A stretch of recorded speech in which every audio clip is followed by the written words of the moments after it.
Alrighty, welcome in everyone to just another edition of Just Another College Football Podcast. I'm your host, as always, Tommy Brzee. It is Wednesday, September 10th, and we are getting really close to an incredible Week 3, a ton of big-time games that we got to break down on today's show. We will get into a full reaction show on Friday, but want to make sure I get these picks out there as quickly as possible, and we'll start with the quote-unquote big games. Now, we will get into Georgia, Tennessee in the second segment because we got a couple of SEC games we got to break down. We have LSU, Florida this weekend, Arkansas, Ole Miss, Vanderbilt goes up to South Carolina, a couple of huge ones that we'll talk about in the second segment. Then we got a little bit of a whip around, a number of games to watch this upcoming weekend. Darien Mensa returns down to Tulane for a massive matchup for the Green Wave that could put them firmly at the top of the CFP conversation, right up there with South Florida. Then we got some superlatives at the end of the show. One game that I'm watching that might be a little bit more chaotic. We'll talk about that at the very end. But let's go ahead and jump into this. Let's get into these big games. I got three games that really stood out to me outside of the Georgia-Tennessee game. We will get to that here in a second. But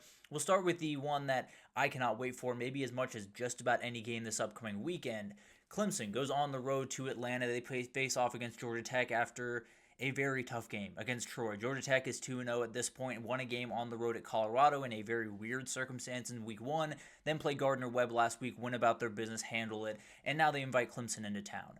This is a massive game. In terms of the games this weekend, I think this might have as much to do with the CFP race as just about any of them, because if Clemson loses this game, they're 1-2 with a loss already in conference. They're behind the eight ball in a lot of different ways, and frankly, in a conference that I think is going to be so hotly contested, I'm not sure if you can be behind the eight ball in the first game and find your way back into it. For Georgia Tech, they win this one. There's an opening here. There's a lot of games that they should be and will be favored in if they win this one. And then you got Georgia at the end of the year. That's probably the only game, if they were to win this one, that they would not be favored in. So everything's on the table for the Yellow Jackets in this game. If they find a way to win this one, they are firmly on their way to competing for the ACC and maybe finding a way into the CFP depending on how the rest of the season goes. The matchup to watch in this one is the Georgia Tech run game against the Clemson linebackers. Frankly, that's probably the matchup to watch in just about every Georgia Tech game going forward because run fits against this team are incredibly important. There's just about every team in the country struggles against this run game because it's so good at misdirection. Buster Faulkner's so good at changing people's eyes and manipulating what they want to do that they were able to run the ball on a really elite Georgia linebacking group and Georgia front seven really last year. They can do that against this Clemson group. Now, this Clemson group is loaded. You have Sammy Brown at linebacker. You have Wade Woodaz. You have really, really good players, even on that front seven. You got Peter Woods. You got TJ Parker. You have freaks. There's no doubt about that. From an athleticism perspective, you're about as well equipped to handle this Georgia Tech run game as just about anyone in the country. The problem is it's really hard to handle even if you are the very best team in the country. There are so many different things that this team does, that Buster Faulkner does, that will mess with your eyes, and if you're not right, Haynes King is 15 yards down the field before you even know what hit you. They have to be right. They have to find a way to run fit the right way. They have to find a way to meet Haynes King in the backfield instead of 2 yards downfield, because then 4 yards really does start to pile up, especially against a team that's so efficient like Georgia Tech. So that's going to be the thing to watch. I think this Clemson front seven is going to have their work cut out for them. They got to be right. They got to make sure they don't overcommit to runs. They don't overcommit to a certain hole because it's going to be really hard to catch up with Haynes King and Jamal Haynes as they break down the sideline when you don't know where they are. For keys to the game, the Georgia Tech quarterback situation is something that not a ton of people are talking about going into this game, but Aaron Philo played the entirety of the Gardner-Webb game. Haynes King did not get a snap. And if you watch the Week 1 game against Colorado, you probably know why that is. He looked gimpy towards the end of that game, and frankly, he kind of does towards the end of just about every game that he plays. That's the way that Haynes King plays football. I think everyone's kind of fallen in love with that. But it is kind of a weird card that Buster Faulkner can play in this game. You have Haynes King, the elite runner, the elite processor of the offense, the guy that can execute everything right in front of them. Aaron Philo is a better passer of the football. He's a more gifted passer of the football and a guy that can really make things really interesting against a Clemson secondary that got beat a couple of times against Troy last week. If you can find a way to work in these both these quarterbacks, you can keep a defense that is very aggressive, that's very front foot. You can keep them on their heels, and that's totally a different ballgame for Georgia Tech. Now, we'll see how that works out. It looks like Haynes King is healthy. Looks like he will get the start. Will we see Aaron Philo in this game, and what are the circumstances? Is it Haynes King is totally healthy and he just leaves the game for a couple of plays, or is it Haynes King is a little bit gimpy after one quarter and Aaron Philo has to come in and try to save them? It'll be really interesting to watch that unfold. I think Haynes King is going to start the game, and usually that means he's going to end the game one way or another. We will see how all of that kind of unfolds this weekend. Clemson, is this a regroup spot? They looked terribly last week, and I think they understand that. I think this week of practice has probably been very, very intense around Clemson, but they got to play a lot cleaner because this team is going to take advantage of every mistake that you make, where Troy took advantage of a couple, didn't quite take advantage of all of them, and had an ability to be up probably 23 or 24-0 going into halftime, left a little bit on the table. Georgia Tech's not going to do that. You have to be able to put this team away. You have to make sure you don't make the mistakes you did a week ago, and that's going to be a tough thing to do against this team.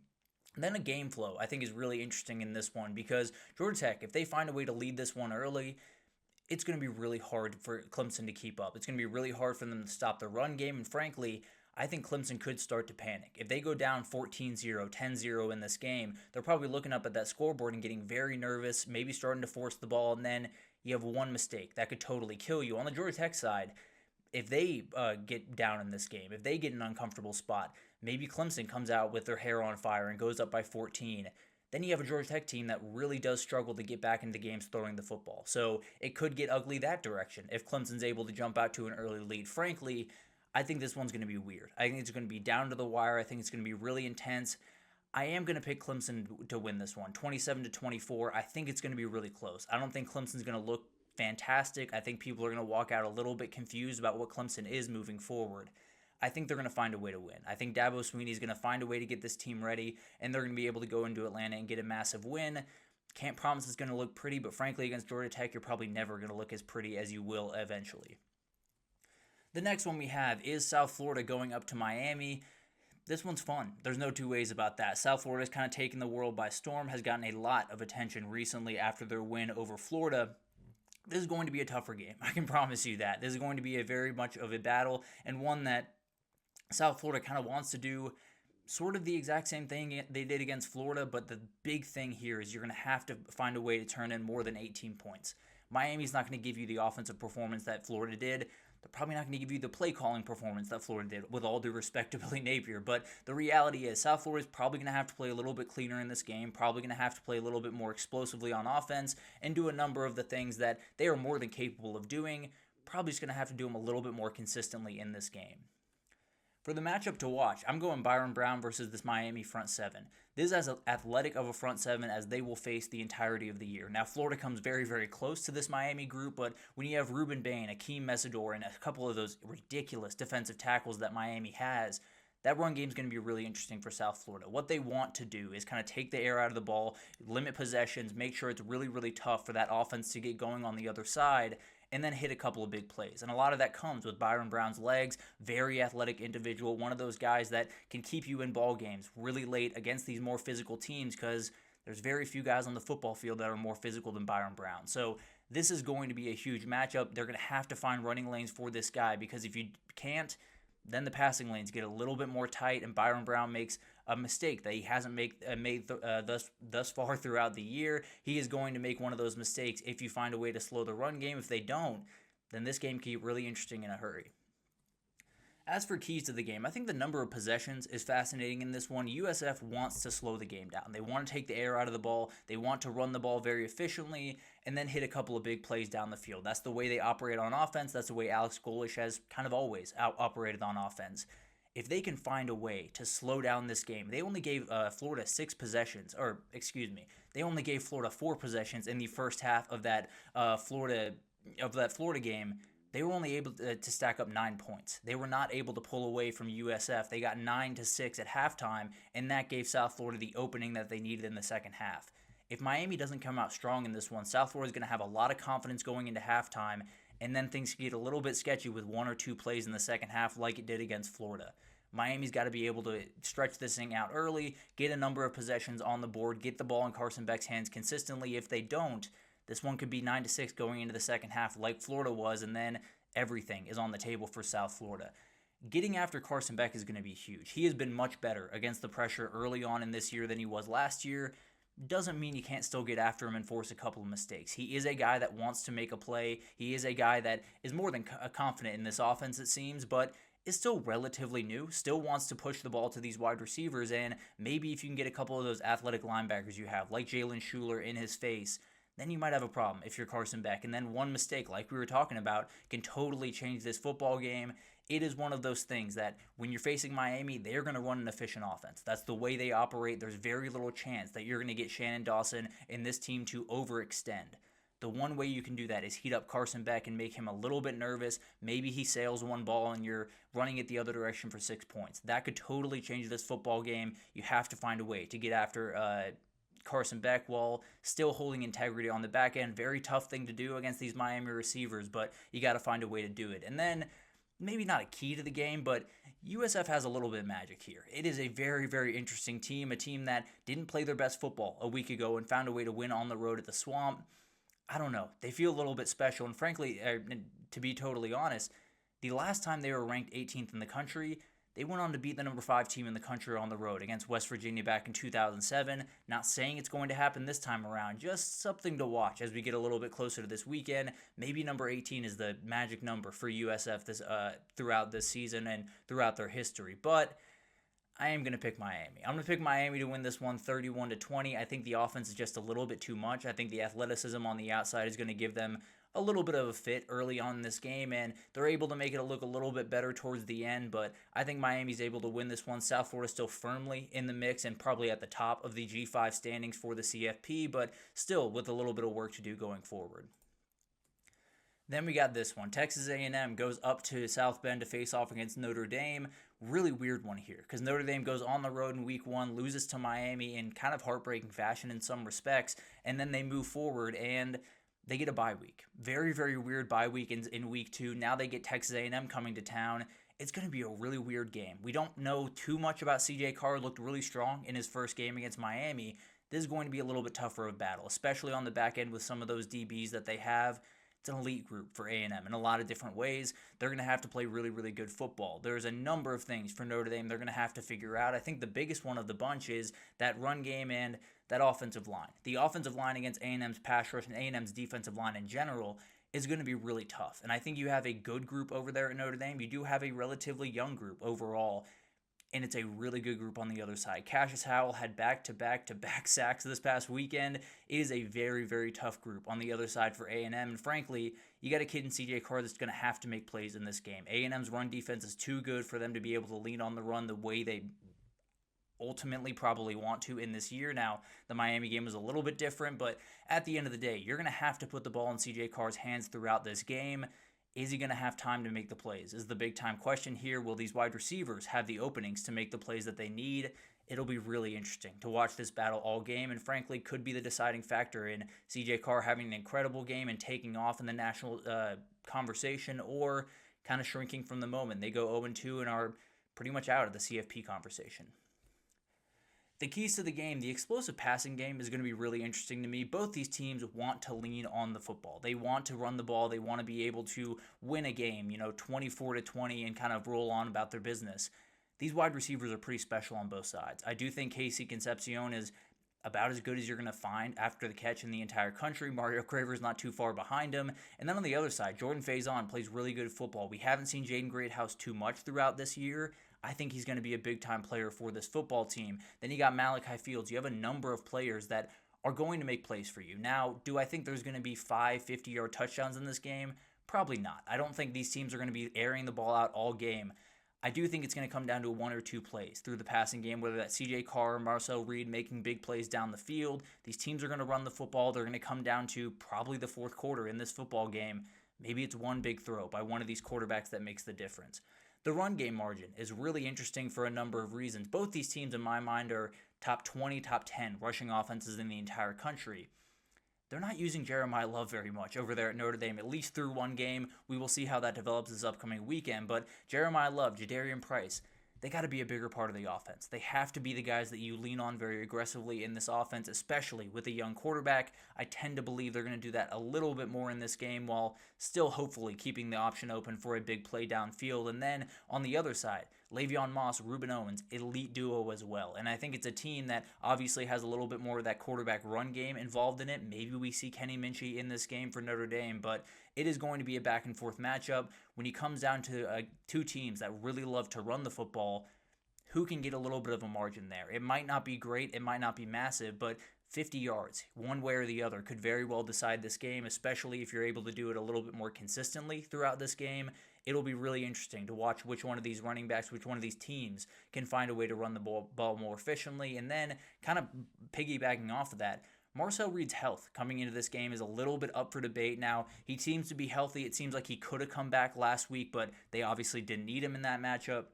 Now they move forward to a game that they're going to need every bit of him. There's no, taking plays out of the playbook because he's not fully healthy. There's no quarterback run game in this one because we have to keep Marcel fully healthy going forward.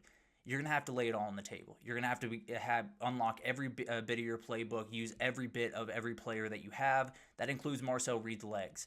What does that look like throughout this football game? Not necessarily in the first quarter. What does it look like in the third quarter? Can they still unlock those legs? Can they still use that when he's taking a couple of hits from time to time, and maybe it gets a little bit tougher to utilize that? They're probably going to still have to, in some form or fashion, either as a decoy or in real time. They're going to find a way to use Marcel Reed's legs. If they can't feel confident in that, then it becomes a little bit bigger of a question for A&M on the road. I think it's going to be a fun one. I think these two teams are really, really good. I think they have the ability to make a CFP run. I think there's one team that's a little bit more desperate, and it's the team at home. Notre Dame wins this one 24-20 in my eyes. I think it's going to be really close. I think it's going to be a tough-fought battle. I don't think it's going to be any team pulls away or any team looks overly incredible against the other team. I just think Notre Dame makes enough plays. I think Jeremiah Love makes one massive play down the football field. I think he is a very dangerous player and a guy that I can't imagine they're not going to unlock him in this football game. I can't imagine they're not going to utilize him as much as they possibly can. I think Notre Dame wins this one. I think they have a little bit of that back against the wall type of mentality in this one, knowing that if they go 0-2, they're probably digging themselves out of a hole that I don't know if you can dig yourselves out of before the end of the season. So I'm going to pick Notre Dame to win that one. I will pick Miami to beat South Florida. Kind of wish South Florida would win that one. If they do, the G5 position might be decided already. But that's totally a story for another time. And then I'll pick Clemson to beat Georgia Tech for the time being. Going to be a really fun one in there in Atlanta. And then we got probably the biggest one coming up here in a second. Georgia goes to Tennessee. And then we got a couple other SEC games to break down for you right after this. So stick with us.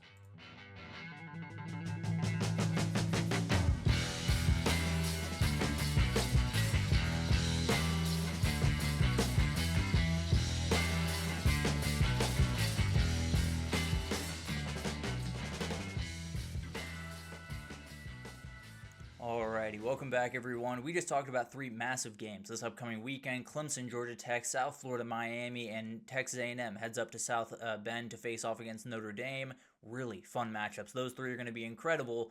The biggest one is probably over there in the SEC this upcoming weekend. We got four big-time SEC matchups that we got to talk about, but we're obviously going to start with the showdown that is going to happen in Knoxville this upcoming weekend. Georgia goes on the road to number 15, Tennessee. This one's good. It's always good. This is a game that goes back and forth. Now, the last 8 years, it's been dominated by Georgia, dominated by Kirby Smart. They've won 8 straight in this series. They've won since Kirby Smart has been hired. The average score has been 41-10. Georgia has dominated this game over the last 8 years. Obviously, this looks like a Josh Heupel team that has the ability to beat this Georgia team. Tennessee plays only 2 ranked teams after today. Georgia gets 4. So, as you can imagine, Georgia probably needs this one just a little bit more to keep their CFP hopes alive. If Tennessee gets this one, you might be able to pencil them into the field. I do think it's going to be a really tough fight throughout the season for Tennessee, but the reality is they get one of the more favorable SEC schedules, probably the second or maybe the most favorable, right up there with Missouri. And now you move forward and you have a massive win in your back pocket. If Tennessee is able to win this one, they are firmly on their way to the CFP. If Georgia's able to win it, I think they're going to look like the team that a lot of people are sort of questioning that they are as of right now. The matchup to watch is the same matchup you watch every single time that these two teams face off. Josh Heupel against Kirby Smart. These two are going to go to battle every single year, and Josh Heupel's beginning the short end of the stick as of late. Josh Heupel has only scored 17, 13, 10, and then 17 points in the 4 games that he's played against Kirby Smart. It has not been pretty, and it's been an offensive performance where back in 2022, you probably thought you were going to get a little bit more than 17 in that football game. There were a number of different games where Tennessee was coming in absolutely ripping, looked like a team that could knock off Georgia, and then the Georgia defense just suffocates them for 4 quarters. It is going to be something where you're going to need more than 17 points to beat this football team. I get the Georgia offense looks a little bit weird right now. They've also scored 27 points in every matchup since 2021. You're probably going to need more than 17 in this football game. If you're Tennessee, I think they understand that. I don't think they're confused by that fact, and I think they feel more than confident in their ability to score more than 17. But it is going to be a battle. Kirby Smart has gotten the better of Josh Heupel just about every time literally they've matched up, but it is going to be a really fun one up there in Knoxville. The keys to the game, the Tennessee secondary health is a big-time question. Ricky Gibson as well as Jermod McCoy will not play this upcoming Saturday. Jermod McCoy has been out for the entire year. Colton Hood has played great, and his replacement, I believe, leads the country in pass deflections, if I'm not mistaken, with 5 right now. Ty Redmond has come in his freshman year, looked very, very strong early on for the Vols. He's a very important player in this football game, comes from Georgia, so maybe a little bit of a chip on his shoulder in this football game, wanting to get a little bit more recruited by his hometown team, but this is going to be an incredible matchup. On the other side, you have Zachariah Branch, you have Colby Young, you have Noah Thomas, guys that are not afraid to go downfield and make big-time plays. They got to be able to play well on the outside in one-on-one coverage, even in different zone coverages. They're going to have to be able to hold their own because you don't have a Jermod McCoy that can do everything he needs to against an elite wide receiver. Ricky Gibson the exact same way. Colton Hood and Ty Redmond are going to be massive players in this football game, and Noah Thomas, Colby Young, Zachariah Branch are going to have to try to make these teams pay for a couple of the injuries they have going into it. Who wins the ground game? Both these teams want to run the football. They have made that abundantly clear over the last couple of years and particularly over the last couple of games. I think Tennessee obviously has those incredible plays down the field. They also aren't a team that is going to do that without getting the run game going. They are going to make splashy plays in this football game. They're going to make splashy plays in just about every football game that they play. They're not going to do it without the quote-unquote boring plays of running the football down the middle, finding a way to get a run game going. They went for 6.2 yards per carry against Syracuse. Then Syracuse gave up 4.7 yards per carry to UConn. It's very, very unknown what this run game really looks like for Tennessee until they go up against a Georgia, until they go up against an Alabama, and we get to see what it looks like on the national stage. Because for all of these teams, Tennessee, Georgia, Alabama, Ole Miss, all of these teams want to be in the CFP. They want to find a way to compete against the best teams in the country for a national title. That means you're going to have to be a little bit nitpicky, and you're going to have to find a way to make sure that this run game is elite. This is how you're going to find out. A game against Georgia on the other side, Georgia's going to try to run the football, especially with Gunner Stockton back there. I don't think they're fully confident in that system right out the gate, and they're trying to run the football very aggressively. I think it's the right way to go about business. I think the offensive line is filled with NFL players, but I do think you're going to have to find a way to push the ball downfield. Again, the only way you do that is to find a run game early. So Nate Frazier, we're going to have to watch Peyton Lewis, we're going to have to watch Deshaun Bishop and see which one can get their feet under them, which one can get this ball moving. I think both are going to have elite run games this season. Both, I think, have elite front sevens. Which one can slow down the other one enough? And then the quarterback battle is really interesting to me. You have Joey Aguilar, who is a more experienced football player, probably tenfold of Gunner Stockton in his college career. Gunner Stockton has more experience in this particular system than Joey Aguilar does in his. Now, when it comes down to it, I take relative experience over system experience when there's that big of a gap, I should say, between Joey Aguilar and Gunner Stockton over relative experience. I'm going to lean in Joey Aguilar's direction. I do think Tennessee has the quarterback advantage in this game. That being said, the big thing that Gunner Stockton brings to the table that Joey Aguilar brings somewhat but doesn't bring to the level of Gunner Stockton is his legs. He's a very special athlete. He is a guy that maybe he won't make that 70-yard run that some of the other guys that Stetson Bennett has made in these type of games in the past. He can make guys miss, and he can do a thing that this Georgia offensive line, at least as of right now, very much needs him to do, which is avoid pressure. There have been a number of moments in the first 2 games for Georgia where the pass pro kind of breaks down, but then Gunner Stockton makes a massive play with his legs, makes a quick move, has a defensive lineman overcommit, and then he's 20 yards down the field. He is a very, very unique player. He's not going to make flashy plays. He's not going to hit you over the head with what he's doing. He's going to make plays that are really important in this football game, and I think a lot of them are going to be with his legs, particularly avoiding the rush and keeping them in front of the chains, which is a huge thing for this football game. Whichever team can get after him and get a couple of sacks probably is going to win this football game, and Gunner Stockton might be a little bit more equipped to evade those than Joey Aguilar is. which is why I'm going to take Georgia. I'm going to take Georgia 30-21 in this football game. The way I see it is Josh Heupel's got to prove it to me. He's got to prove that he can beat Kirby Smart straight up. He can find a way to out-scheme him, to outdo him in a football game before I'm going to pick him. It's that simple. It's nothing against Josh Heupel or Tennessee. I think they're a very good team that have the ability to make the CFP even regardless of this performance. I think they're going to need a little bit more in this one, and frankly, I'm not fully confident in that offense yet. I do think they've played some relatively solid teams. You obviously get Syracuse in week 1.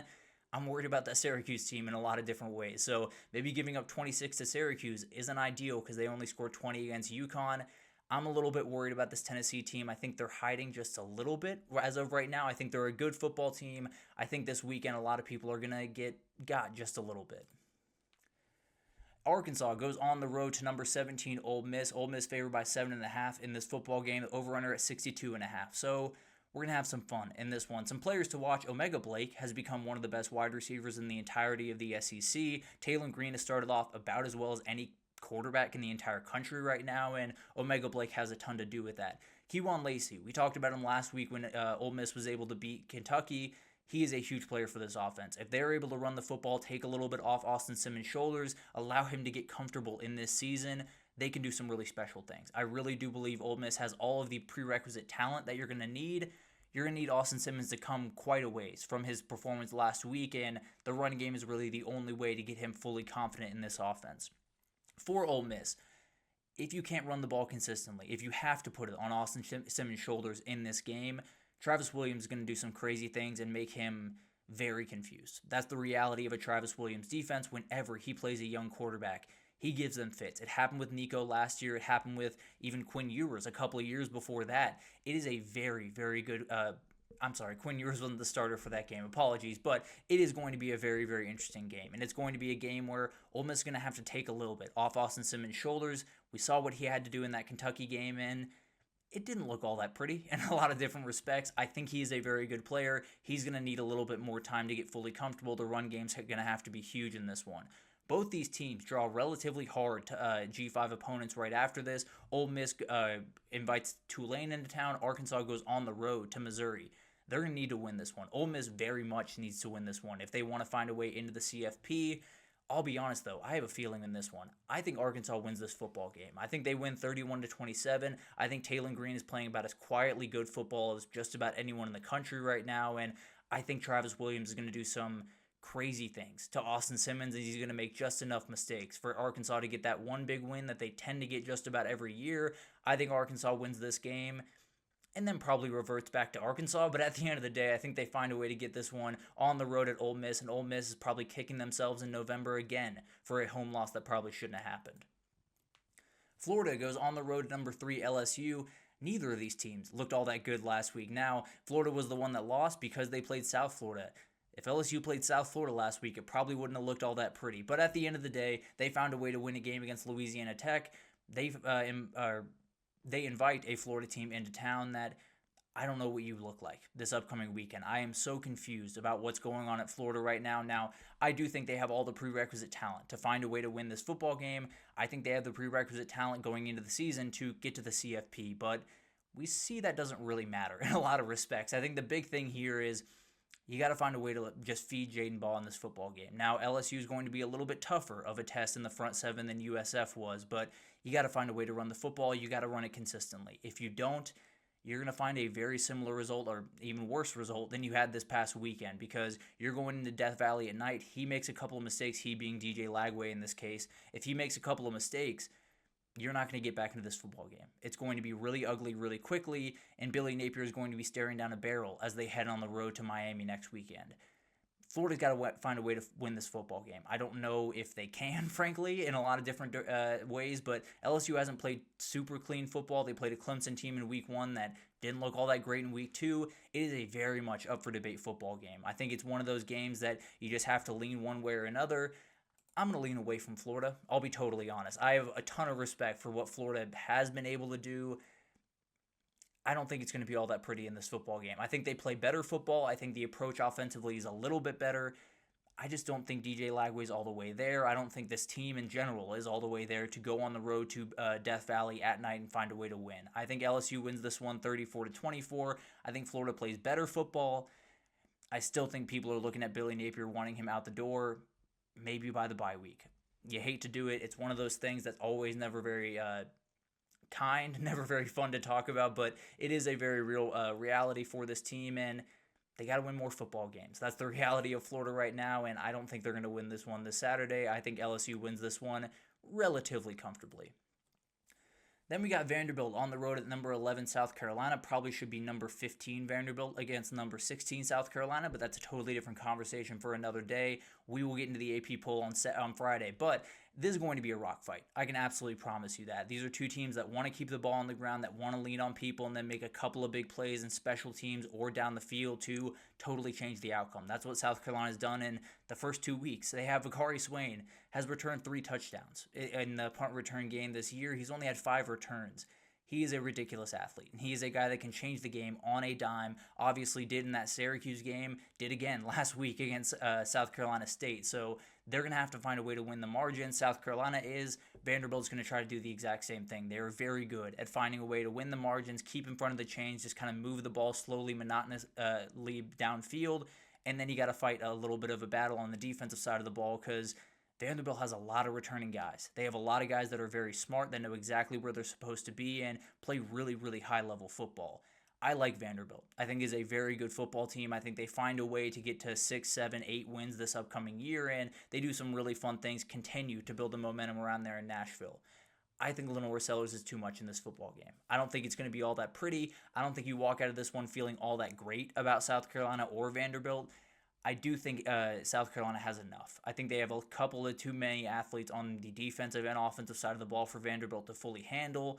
I think they find a way to win this football game. I don't think it's all that pretty. I think it's 23-21. I think South Carolina wins this one on a massive running play from Lenore Sellers, a massive play downfield from Nick Harbor, kind of how they won the first couple of games this year. So I'll take South Carolina in that matchup. The big one, I will take Georgia to beat Tennessee. It is as simple as I got to see Tennessee and Josh Heupel do it before I'm going to pick them. So it's nothing against Tennessee. I think they can be a CFP team going forward even after losing this football game. But I'm going to take Georgia. I'm going to take Kirby Smart to have those guys fully ready to roll and that Tennessee offense to sputter just a little bit more than it has in the first couple of weeks. But we'll talk about it all on Monday as it's kind of unfolding this weekend. But let's get into a little bit of a weekend whip around. We got 7 games that I think are worth talking about. We got Oregon on the road at Northwestern. Wisconsin goes on the road to Alabama. Darian Mensah returns to Tulane in the backyard brawl and a couple other things right after this, so stick with us.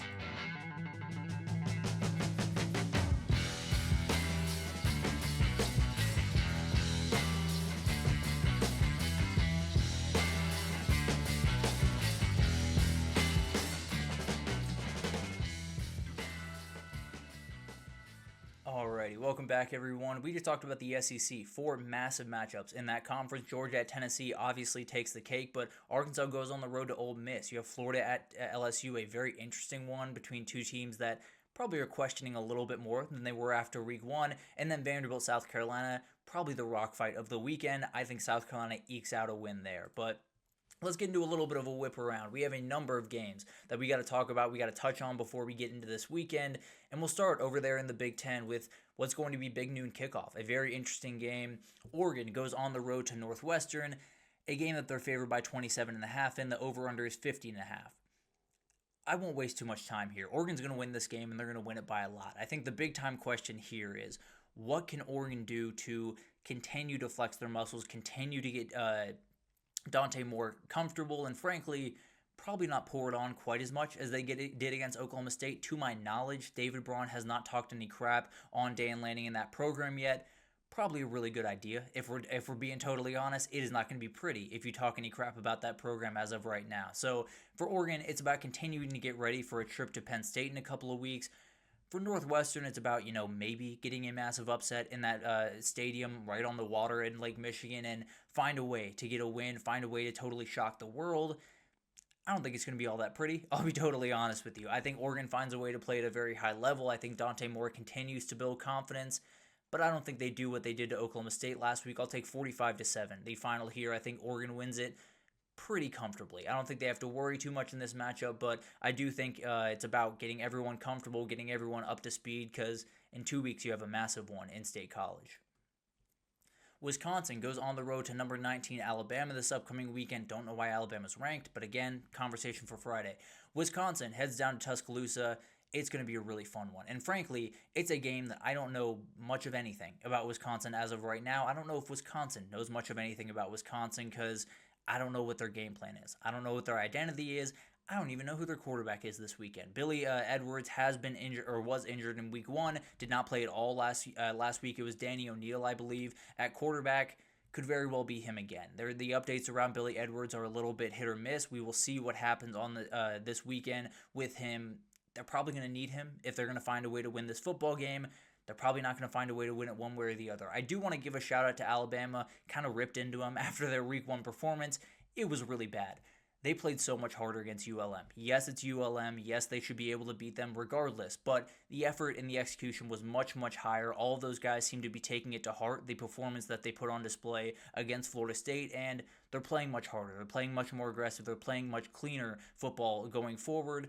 I think they find a way to win this game pretty comfortably. I think they walk in a little bit angry. 41-13 is the final that I'm thinking here. I think Alabama really does flex their muscles, gets a couple of people back on their boat before they go into a bye week, and then it's at Georgia for a massive matchup that if they find a way to win that one, they're all the way back in, and it's a very interesting conversation around Tuscaloosa moving forward. USC at Purdue, got a picture from them playing in 1998, the last time these two teams matched up. USC favored by 21.5 in this game. They get their first conference game of the year. Jaden Maiava walks in as the 5th highest player in the country when it comes to passing yards, the top guy in the Big Ten right now. Purdue is 2-0. It hasn't been all that pretty against Ball State and Southern Illinois, but they found a way to win those football games, probably football games that they had to find a way to win to get to a bowl game this year. This is a really interesting matchup. This is a USC team that has a lot to prove. This is a USC team that wants to find a way to get into the CFP conversation late in the season. It's not an elite Purdue team by any means. I don't think they're going to threaten them from an athletic or talent standpoint than any other team has. What I do think they're going to do is Barry Odom's going to have those guys playing really, really hard. And I think it's going to be a very interesting fight for that USC offense. Can they continue to play at a high level? Can Jacoby Lane continue to make plays on the outside? That's really kind of what I'm banking on this football game. I think USC wins this one 38-14. I think they're able to flex their muscles just a little bit in this matchup. Maybe it doesn't look all that pretty early on in the game, but they find a way to pull away in this one. I'll take USC to win comfortably 38-14 in this one. Purdue is probably still Purdue this season. The backyard brawl. Pitt goes on the road to West Virginia. Pitt favored by 7.5 in this game after West Virginia comes off a very tough loss to Ohio where that offense left a lot to be desired. I can tell you that. It was a very, very tough one. I can promise you this one's going to be a fight. This is a very, very real rivalry. There's a back-and-forth one that I think has a little bit more hate than a lot of people realize, kind of like that Kansas-Missouri one that we talked about last week. This one has a lot of juice, and these West Virginia players are going to come in very ready to roll. Same thing with Pitt. It is a very interesting game. Pitt has been able to roll in the first 2 games. Eli Holstein looks great, already has 10 passing touchdowns. WVU has given up 230 in the passing game to both teams that they've played thus far. Ohio was able to get over 230 with Parker Navarro, who isn't the gifted passer that Eli Holstein is. I can promise you that. It is going to be really interesting to watch this unfold. The big thing to watch here is the Pitt run defense is elite. They've only given up a yard per game through the first 2 games. Obviously, they've been relative layup games, but at the end of the day, I've said it before, I will say it again. If you can stop a Rich Rod offense run game, you are going to win. That's the reality of the football. It's been the reality for about as long as Rich Rod's been around, all the way back to his old West Virginia days and then to Jacksonville State this past year. If you stop that run game, you are going to stop that football team. I think Pitt's going to be able to do enough. I don't think it's going to be perfect. I think Pitt wins this one 31-24. I think West Virginia comes out really aggressive, plays some really good football for about a half. But Pitt ends up taking over in this one. Desmond Reed makes a couple of big-time plays, and Pitt finds a way to win this one in the backyard brawl. Ohio go on the road to Ohio State, probably the second biggest game in the Big Ten this weekend. Very depressing slate in the Big Ten, just to be totally honest. But at the end of the day, Ohio State favored by 31.5 in this football game. It's on at 7 p.m. Parker Navarro is about as fun as a fun quarterback as you're going to find in the entire country. He is a really, really fun watch, does an incredible job with his legs, has full control over this offense.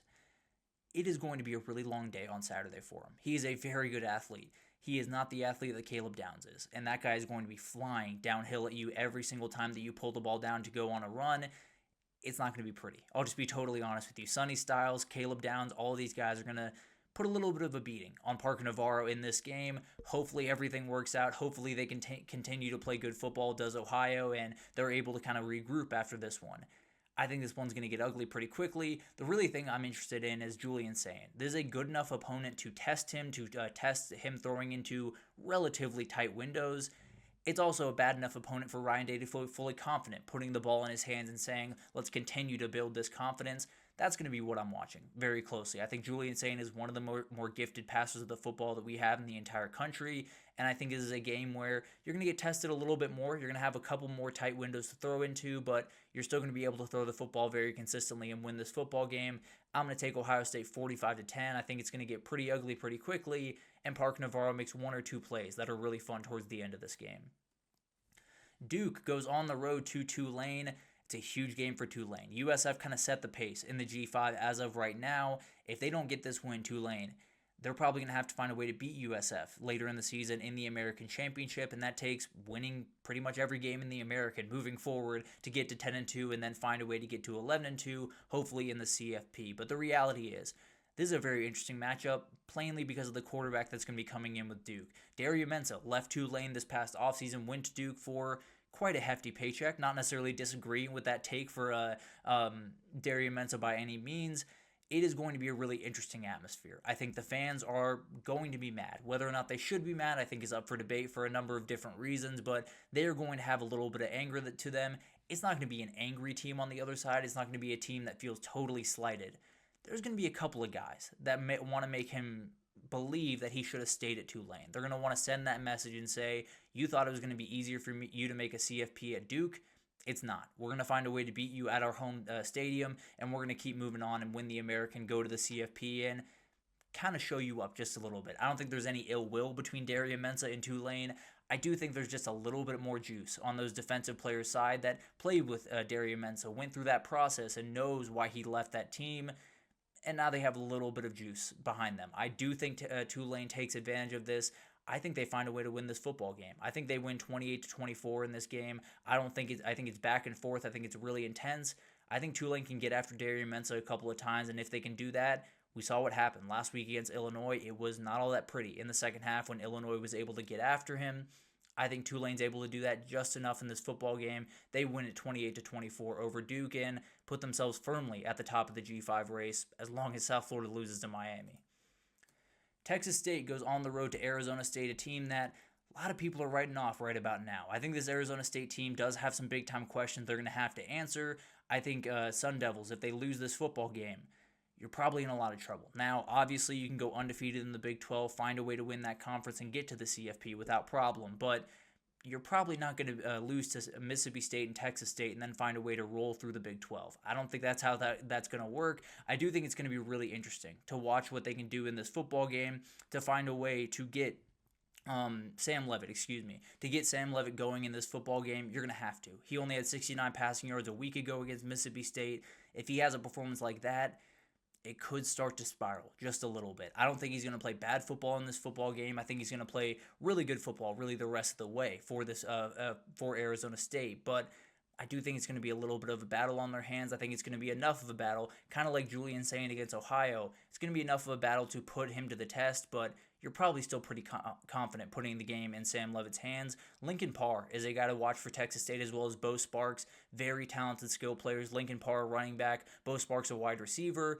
If they can get those two guys going early in this football game, it might just be enough to find a way to win this one. I am going to take Arizona State to win this one 35-21. I do think Texas State gives them a little bit of scare in the first half, and people are very quick to write off Arizona State, and then Arizona State kind of turns it up in the second half, wins this one relatively comfortably, and continues on their way to a possible CFP appearance for the second year in a row. But a lot of really fun games. Not necessarily the heavy hitters that we had a week ago, not necessarily the heavy hitters we especially had in week one, but there's a lot of really fun ones. There's a lot of ones that have some underlying storylines that Tulane-Duke game is going to have. just a little bit more juice to it than a normal Tulane Duke game would have, but always really fun to watch these type of teams face off. It's going to be a really fun one this upcoming weekend. Now, we got some superlatives. We got game of the week, underrated game of the week, quarterback battle of the week, which might be a different one than you're thinking right now. Some teams that will impress in my eyes, and then I got an upset for you, and it resembles one that I gave out last week, but we'll get to it all right after this, so stick with us.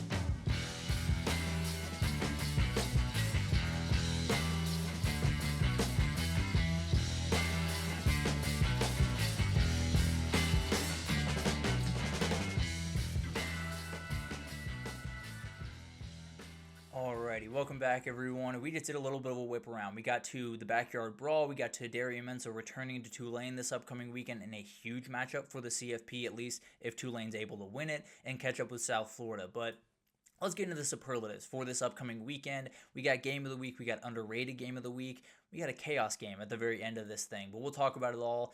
Let's go ahead and start with the game of the week. Is Georgia at Tennessee? I think there's really good football games. I think you have Texas A&M on the road at Northwestern Notre Dame, excuse me. You have Clemson obviously going down to Atlanta. You have some big-time football games. There's no doubt about that. None of them have the hate that this one does. I can tell you by someone grew up in this area, went to Georgia, as you can see over my shoulder. We got UGA up here, but this one's fun. It's always fun. Even when it's a blowout, these teams have a lot of trash to talk going up to this football game. These fan bases get about as involved with each other as just about anyone online as of right now. It's going to be really, really fun to watch this one. Gunner Stockton goes on the road for his first time in his career. We've seen that struggle for a lot of SEC quarterbacks this year. You had Arch Manning on the road at Ohio State. You had Austin Simmons last week at Kentucky. It hasn't been a pretty start for a lot of these quarterbacks on the road. Ty Simpson at Florida State, although he played relatively good football in that game. But Georgia still has Bama, Texas, Ole Miss on their schedule. It is not going to be Georgia Tech at the end of the year. It is not going to be an easy road after this football game. I'm not saying you have to find a way to win. I am saying you're going to be walking a tightrope if you don't. You're going to have a Bama team that's going to be coming in very, very hungry for that football game. A Texas team that, regardless of how they play, that defense is going to make life really tough on you. Kind of the same thing for Ole Miss.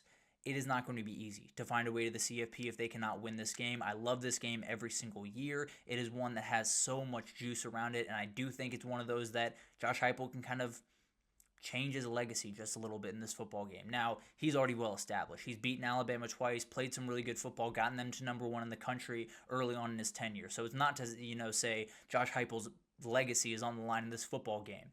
If he finds a way to win this game with Joey Aguilar, with everything that happened after Nico left, this fan base is going to love him forever. And he is going to have maybe a job forever around there in Tennessee. It is going to be a huge one for both these teams. I did pick Georgia to win it. That's plainly just because Kirby Smart's been able to handle Josh Heupel thus far. It'll be a really interesting game. Whoever wins it, I would probably pencil into my CFP. Obviously, Georgia, a couple more hurdles to get over than Tennessee does the rest of the way. But I think both these teams, if they find a way to win, it's going to be really hard to keep them out of that 12-team field. The underrated game of the week is Minnesota at Cal, in my opinion. I think the Gophers go on the road to Cal. They got a comfortable win last week against Northwestern State, if I'm not mistaken. They were 79.5-point favorites. It was rough for a lot of that football game, but Minnesota was able to find their footing. Drake Lindsey comes in as the redshirt freshman taking over the Minnesota offense, has played good football, not great football throughout 2 weeks, and definitely something that you want him to continue to make steps. He goes on the road for a very tough matchup in this one. For Cal, one of the more interesting young quarterbacks in the entire country right now, Jaren Kawe Sagapulitele. Hopefully I got that right. Apologies if I didn't, but we'll call him JKS for the time being. He's been really special through 2 weeks. He throws the football about as confidently as just about anyone in the country. He can really rip the ball around the field. He is, I don't want to say it, but a lot of Tua in that football player. Obviously, the lefty makes that a little bit easier to make, but the confidence throwing the football, the ability to put zip on it any which way, and also a little bit of touch on those deep balls is really, really incredible. He's going to have a massive moment in this one. If Cal can't stop the run, it might be a little bit tough in this football game now. I think they'll do enough. I'll take the Golden Bears in this one. I think they're going to have a really explosive offense this year. I think they're going to be an up-and-down football team overall in the ACC, but they find a way to win this football game and help out the ACC just a little bit more over the Big Ten as they move forward into those CFP discussions. Obviously, I don't think either of these teams are going to be involved in that conversation, but absolutely, I do think Cal wins this game, and I think helps out the ACC just a little bit towards the end of the season. Quarterback battle to watch. Byron Brown against Carson Beck is the one that I'm circling. Now, Haynes King, Cade Klubnik, very close. Two very, very good players. Worried a little bit about Cade Klubnik, and we'll talk about that a little bit more maybe on Friday, but I think this one's as fun as you're going to get. Byron Brown is a special runner of the football, a guy that very confident in this offense at this point. Carson Beck, one of the better throwers of the football in the entire country. Now, people will doubt you. People will say that he's not as good as he claims. He is. He absolutely can rip the football around. If you give this guy a clean pocket, he is going to eat you up. That's the way that he goes about business. He's a very, very talented player. On the other side, this Miami defense hasn't faced a guy like this. Now, CJ Carr is a good player. There's no doubt about that. He is not nearly as athletic, not nearly as physical as what Byron Brown is. Maybe that adds a little bit of element that this Miami defense struggles with. They looked really good in week one. Maybe you take a little bit of a step back against a more athletic, more dynamic quarterback back there. And then it's going to be a really interesting kind of style fight in this football game. Miami wants to spread the ball around the field. That's the way they operate. That's where Shannon Dawson has always operated in these moments. For USF, it's all about the middle of the football field. It's all about running the football, finding guys over the middle, and then maybe one or two big plays to the outside. It is not a hit you over the head offense. It is an offense that can really hurt you in a lot of different ways. So I think it's going to be a really fun fight. I think it will be decided by these two guys. Which one makes less mistakes, which one finds the way to make a couple of plays with his legs on big downs. I think it's going to be really, really fun. And I think it's going to be a game where we're talking about one of these guys in the Heisman conversation on Monday because of what they did in this football game. Carson Beck could put on a show and maybe become the top guy in that race. Byron Brown, as far as I'm concerned, is already top 3 in the Heisman race and very well could solidify himself as maybe the number 1 guy after this weekend. I think there's a lot of good quarterback matchups. I don't think anyone comes close to this one. The team that will impress the most, I'll take the Houston Cougars. A kind of interesting game here. Colorado goes on the road to Houston this upcoming weekend. I think a lot of people are going to realize what Willie Fritz is made of in this football game. He's a very, very good play caller, and I think he has the quarterback. Connor Wegman came over from A&M this past offseason, has played really good football through 2 weeks. Obviously, has been relative layups for Houston, so this will be a massive step up for them. Colorado doesn't know who their quarterback is, which is a big-time question mark for me. Obviously, they played 3 this past weekend. I think it's going to be Ryan Staub to start that game, as weird as that sounds going into the year for Colorado fans. I do think it's going to be him starting that game. Obviously, we don't know yet. Deion kind of pushed back on that. We will see how that develops, but it's going to be weird, and it's going to be a game where Houston's going to have to prepare for different guys, but I think they'll do enough on the defensive side of the ball. I think Dean Connors is a nightmare to tackle when he's running the football, and then Tanner Koziel has become the player at tight end that you very much needed him to be. I'm not sure Houston will compete in the Big 12. I'm not sure they'll be in the Big 12 championship by any respect. I do think they'll do enough in this game. I do think Colorado is a team that everyone is going to be watching just about every single week, and I think a lot of people will come out of it saying, this Houston football team is putting something together in year 2 of Willie Fritz. I don't think it'll be an incredible game. I do think Houston will be able to put on enough of a show to get a couple of people looking towards the Cougars going forward. My upset of the week is a team that I had last week. I picked UCLA to lose to UNLV last week. They did lose. I'm going to pick them again this week. New Mexico plays New Mexico plays UCLA this upcoming weekend. New Mexico obviously lost that game to Michigan in week 1, They also scored 17 points against that Michigan defense. It is a relatively good group on that offensive side of the ball. Scott Trey Humphrey, as you see right there, one of the better running backs you're going to find in the entirety of the G5. The confidence that Jason Eck has calling this offense and the weirdness of this offense makes it really, really tough for defenses to get fully comfortable. That's the same thing you saw against Michigan. As for Nico, I think he's going to play fine. I think he has played relatively fine. It hasn't been perfect. He's also been the leading rusher in both the games that UCLA has played. If you're not going to take a little bit off his shoulders in the run game, you're not going to get much of anything out of Nico. That's the reality of that football player. Very talented kid. You got to have a run game around him, and they haven't been able to do that. I think they're going to start 0-3. I think they're going to lose 2 games that they probably shouldn't have lost to UNLV last week and now to New Mexico. I think they could be on their way to a 1-11 season. I think it's going to be really ugly for Deshaun Foster this year. I don't think he's going to be around there at the end of this year. Hate to say it, but I do think it's the truth. I think Jason Eck is a nightmare to deal with. I think they score enough points, and New Mexico is able to beat a wobbly UCLA team at this point. I think New Mexico gets a huge one, and Jason Eck gets a little bit more on the radar for maybe big jobs coming forward. The chaos game of the week is Oregon State at Texas Tech. I don't know. I don't know why it is. I don't know what's going to happen in this football game. I get a feeling from this football game. Oregon State goes down to Lubbock in this one. Texas Tech gets their first big test or their first real test of the year. I don't know if this is a massive test, but Oregon State trying to avoid going 0-3 on the season. And then you got to play Oregon next week. It's not going to get prettier for Oregon State. They're going to find a way to get a big-time upset in this game. I don't know how close this football game is. I do think it's going to be really weird. I think there's going to be some turnovers. I think there's going to be some weird explosive plays. I think Malik Murphy loves to rip the ball down the football field, so I think you're going to have a couple of big plays in this game. Texas Tech the exact same way. Texas Tech needs to win this one really badly. If they don't win this one, they head into Utah with already a loss, and then things could spiral really quickly. I think it's going to be a weird ride. I do think Texas Tech does get the win in this football game, but I think we could be looking at a double overtime thriller where Malik Murphy throws for 300 yards, but also throws 3 picks. Barron Morton throws for 250, but also throws a pick.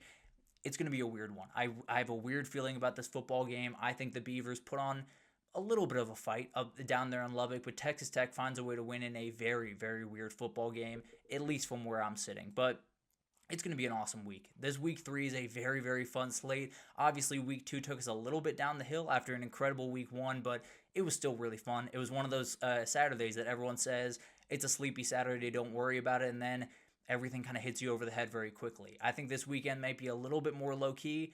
I think it's going to be incredible. I think you're going to have a huge amount of games that are going to really inform the CFP conversation. That Georgia-Tennessee game might take the cake in that respect, but Georgia Tech beating Clemson would totally change the conversation around Dabo Swinney and the Tigers. South Florida finding a way to beat Miami.